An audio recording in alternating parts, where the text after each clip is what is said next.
Didn't do that for? Possibly, J. Henry, because we are women. That is no answer. It is no answer at all.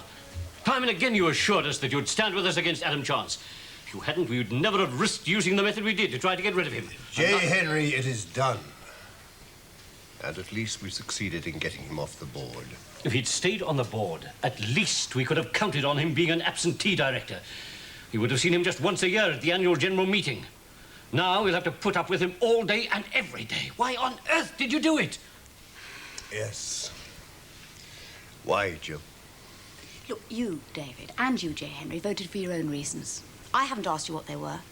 I voted for my reasons, and I don't have to explain them. You knew what my reasons were. You knew what David's were. I demand you explain yours. Why bother to have votes? We all have to vote the way you want us to do.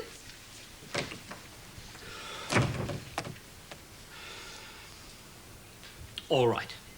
Well, we all know what's in our mind about Jill. But you, Barbara, why? I don't know why, J. Henry. You realise that Jill doesn't know why either. I repeat, we're women. And is every damn woman in this world going to vote for Adam Chance every time David and I get him in a corner? Oh, is that what hurts you most, J. Henry? Because every damn woman in this world would be likely to leave you in any corner that she saw you in. Barbara. Yes, I'm sorry. I take that back. I understand your difficulty with Valerie, but all I can say is that I voted the same way as Jill, not because of Adam at all, but because of the girl herself. Do you understand that in any small way? No, but I accept that Barbara followed her feelings, and where feelings are concerned, there's no point in arguing about them. But it wasn't her feelings she was following. It was Jill's. And if you had thought at all, you would have realized that Jill should be protected from her feelings for Adam Chance, not encouraged in them. My God. Jill feels sorry for Adam Chance. You feel sorry that she feels sorry. Is that the way this motel's going to be run? At the moment, J. Henry, I feel sorry for all of us, including your wife. All we can do is calm down. Adam now has a job here. Our problem is to make sure he doesn't have it for long. Any suggestions? Yes, it was a bit of a mess. No, not vandalized, but they gave a place a good going over. Wasn't a pretty sight. Look, we wonder whether you'd left anything there in the house. No, we're just making a list of things that are missing, and I've got to see the insurance people later today. You're sure? No, Kevin didn't either. That just leaves your mother and me. No, Kevin spoke to her. I thought that best. Now, I'll do this my way, Penny. Yeah, well, no doubt it'll all sort itself out in the end. No, I haven't spoken to her personally. Didn't seem to be any point. Yeah. All right, we'll argue about that later. Look, if you can get up, we'd love to see you. Fine. Bye.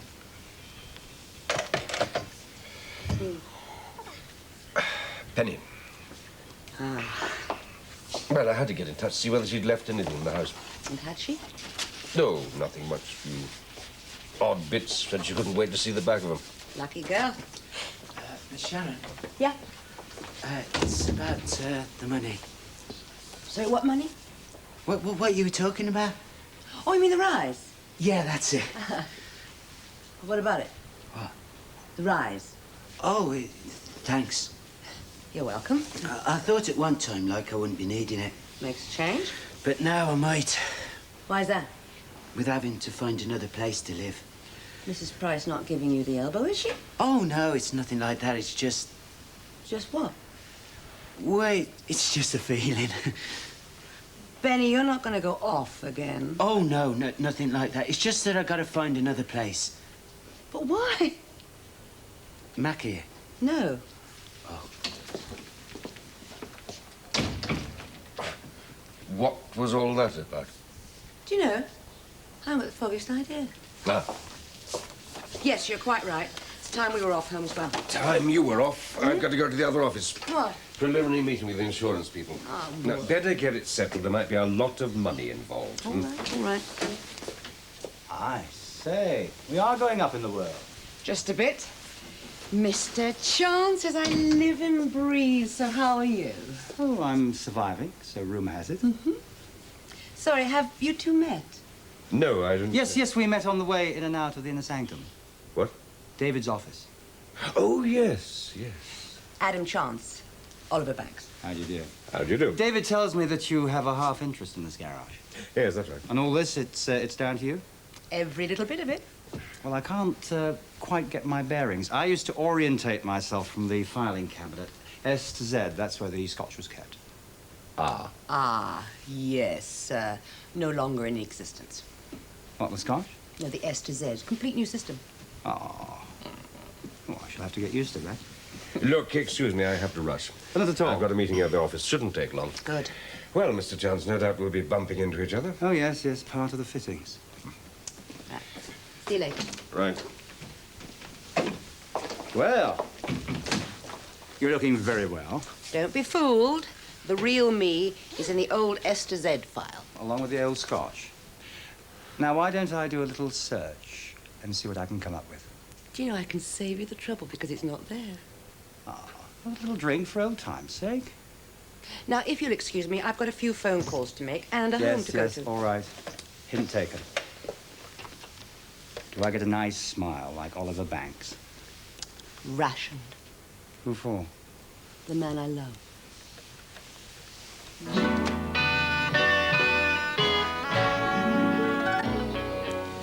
And the butterfly brooch. I'm surprised she didn't take that with her. Well, it's a very small thing. Rather dainty, I thought. Sapphires and diamonds. It was a present. Yeah, you bought it for her on my 21st birthday. That's right, she remembered. It was a sort of thank you. She was very fond of it. Shame. Well, that's what burglars go for.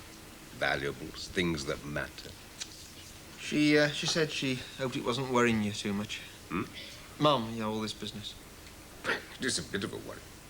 Look, are you sure you won't stay and have something to eat? It'll stretch. No, I'm expected back, honest. Okay. I only dropped this round because I thought you'd be seeing the insurance man.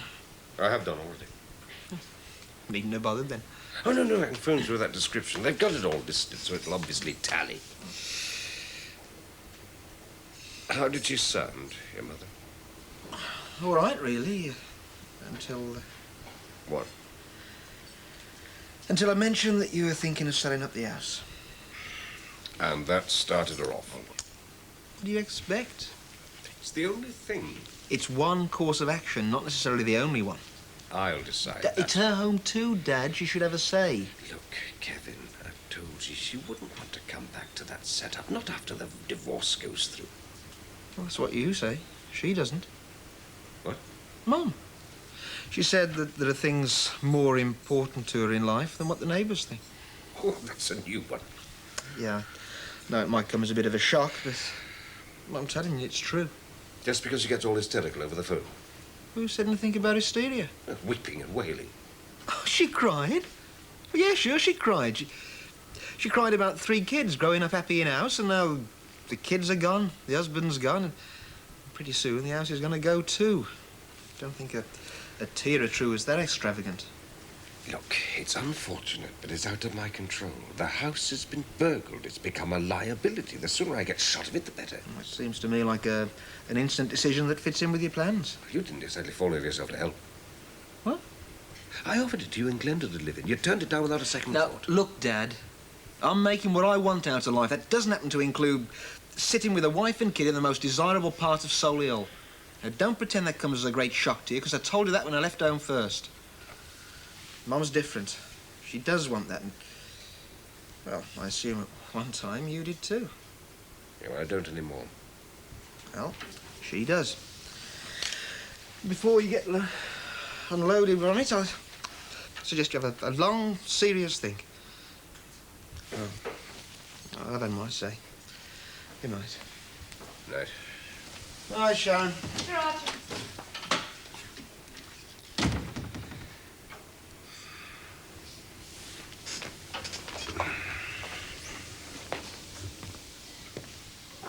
He's got a point. An easy point. clean the place up, keep it in mothballs, just in case Sally might decide to come back. You can't be sure she won't. Look, I've just had a very tedious hour with insurance people. Now, they're paying up this time, no problem. Yeah. But any further coverage will be dependent On what? on having new locks fitted to the doors and windows, new alarm system installed, and they won't take kindly to the idea of the house remaining empty indefinitely. What does that mean? Well, until I've offloaded it, it seems the only easy way is for me to go back there again. I see you running out on me. No, don't start saying things like that. I didn't hear an invitation to share. It would not be possible, and you know it. Give Bunty and company the vapors. It would only be at nights. We'd have all day together. You could put the whole lot into storage. I could. Well? Well, that still leaves a problem with the building. Empty houses are an open invitation to vandals. Wouldn't be a single window left unbroken after 2 weeks. I mean, the damage could run into thousands. Okay, you don't want to take the chance, fair enough. But I want it understood here and now. I'm going to miss you like hell. It's all right, then. It's all right. It's not terrific, but it's all right. It's going to be too long. I told you they would be. No, I like them full length. Give the room a bit of class. Oh, you and your fancy ideas, bit of class. Take more than long curtains. Have faith, Mum. Kevin's not a do-it-yourself cowboy. He knows what he wants. Well, I hope he's not going to take a month of Sundays after it. Well, if we work all weekend, not stop for cook meals, you know, have sandwiches and soups and things, you get it finished. You're not going to kill yourself working, man. Oh, stop worrying. I'll just see to the food, keep you supplied with cups of tea. No way, Max said he'd help, didn't he? Oh, how was that? So.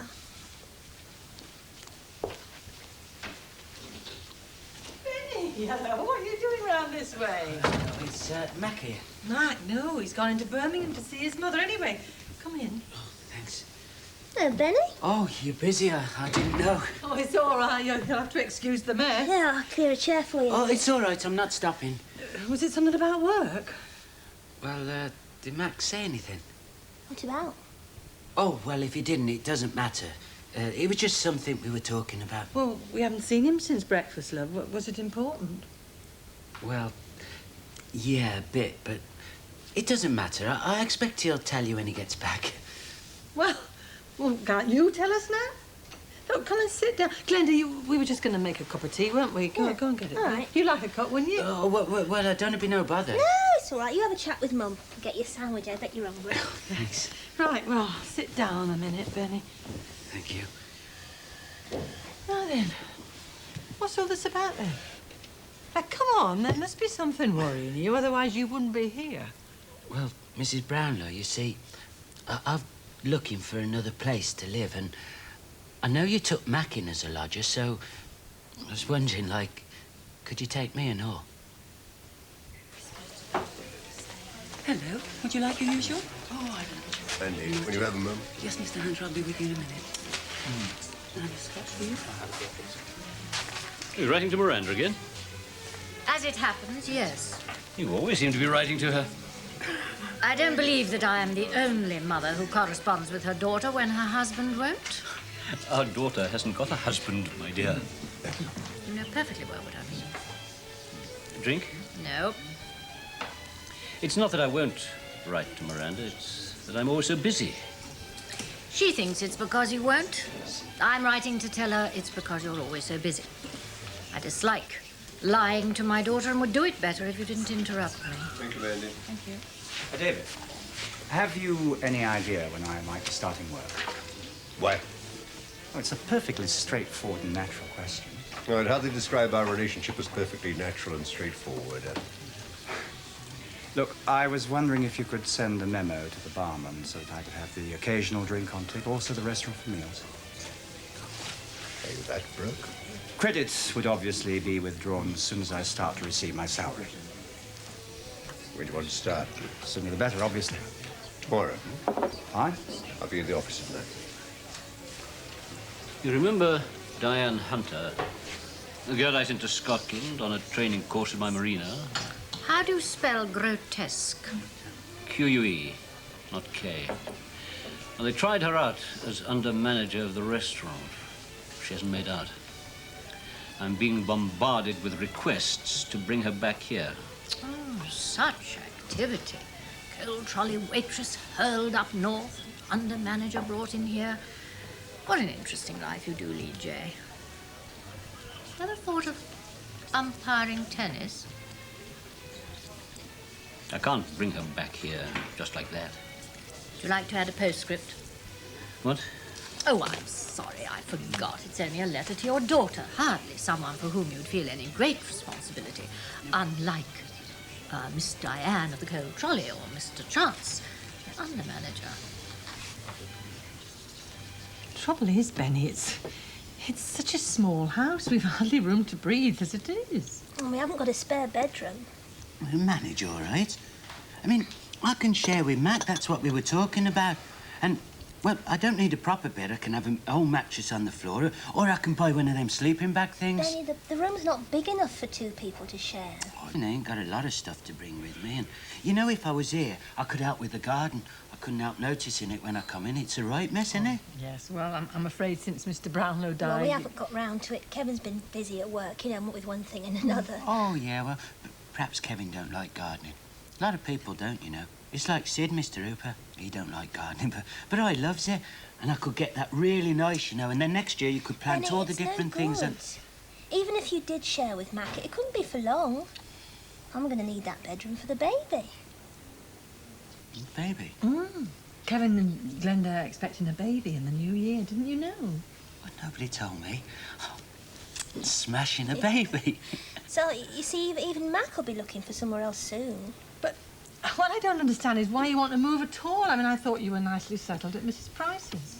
Oh, I am, but it's just that things are going to be different. Oh, how do you mean different? You're not in any trouble, are you, love? Oh, no, it's nothing like that. Have you had a row with Mrs. Price? Oh, getting all right. For pity's sake, why do you want to leave? I don't want to leave. It's just that I've got to find another place. It's time, see? Benny, that's the whole point. We don't see. You're not planning to disappear again, are you? Run off, leave work, worry everybody like you did last time? Of course not. Look, I better be off. Thanks for the sandwich. Well, sit down and finish, then. Are you hiding something, Benny? Look, why don't you say? I mean, perhaps we can help. You just said there's nothing you can do. Well, no. Look, all I want to do is just find another place, that's all. There ain't nothing wrong at Mrs. Price's, not what you're thinking. I can't rightly explain, but things are going to change.